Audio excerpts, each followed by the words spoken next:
The tradition of astrology has been followed for many thousands of years. Classical philosophers and thinkers such as Pythagoras and Plato practiced or contributed towards it. Kings, queens and politicians throughout history have used it to guide their decisions, often having resident palace astrologers.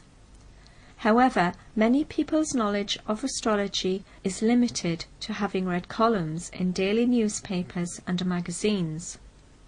Today we speak with Kathy Rowan-Drewitt, lecturer in astrology and Kabbalah, to learn more about the history of the subject, its uses in the modern world, and how astrology has links to many other mystic teachings.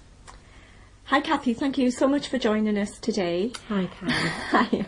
Now, you have studied astrology and the Kabbalah for quite a few years, and you actually lecture on these subjects. Yes. Now, at the moment, Kabbalah seems to be very, sort of, as you might say, in fashion. Yes, it has been for some years. It has been. Now, astrology has always been, not in fashion, but people have used it for, well, centuries and thousands of years, really. Yeah. But if we can go right back to the beginning of astrology and see how it was so important in people's lives from all denominations, if we can just go back to the history where it actually first began, that would be great if you could tell us about that. Well, nobody really knows where astrology first began, because astrology, first of all, would have been people sitting around campfires looking up at the stars when there was no TV. And through observation and through generation, handing down to generation knowledge and observation of the coincidence between perhaps Jupiter being at the top of the sky and a new leader is born, or Mars being directly overhead, and this is a time when a great warrior would be born. And so from these simple observations, and probably far more complex observations, they will have started to piece together the basics of astrology. And just through observation, observing the sky, observing the people and the events, of course, the weather and all the things that affect everyday life. So that will have been how it all started. Of course, there's no evidence to say this, but I think common sense tells us that this will have been the origins.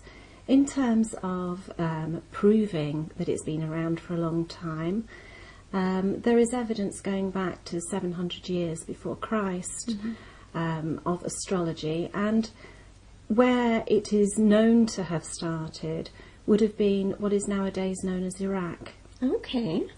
And then it will have travelled over to Egypt, and we see in the temples of Egypt astrological symbols and indeed astrology charts, as we would call them today. And the temple of Dendra in Egypt, the whole of the ceiling is a beautiful astrology chart.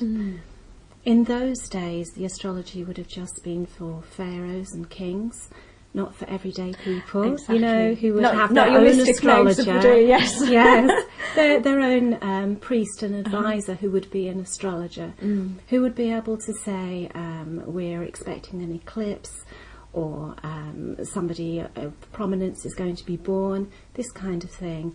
Stuff that affects the leader of the tribe or the leader of the country affects the country. And that still applies. We as astrologers have been observing the chart of Tony Blair, for example, or the new president. So you've been studying those at the moment? Well, yes, not just me. Other astrologers, all astrologers will have been looking at that, because not only does it tell you about that person's life in the case of a leader, but it tells you about the country and the people.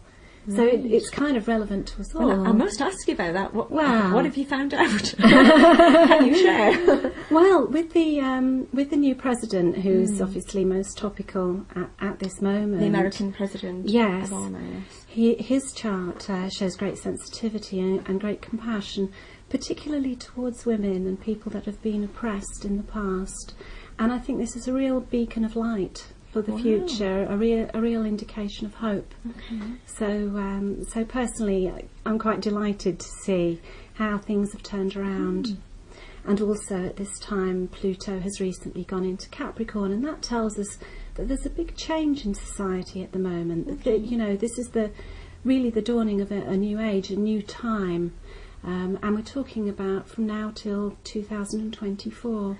Is that what they call the dawning of the age of Aquarius? No, and I realised as I was saying that you might be thinking that. I was thinking that, actually, yes. The dawning of the age of Aquarius is a much bigger thing that goes over a much longer period of time. Right. What I'm talking about is relatively small, but in terms of my lifetime, this is quite big, you know, and until 2024.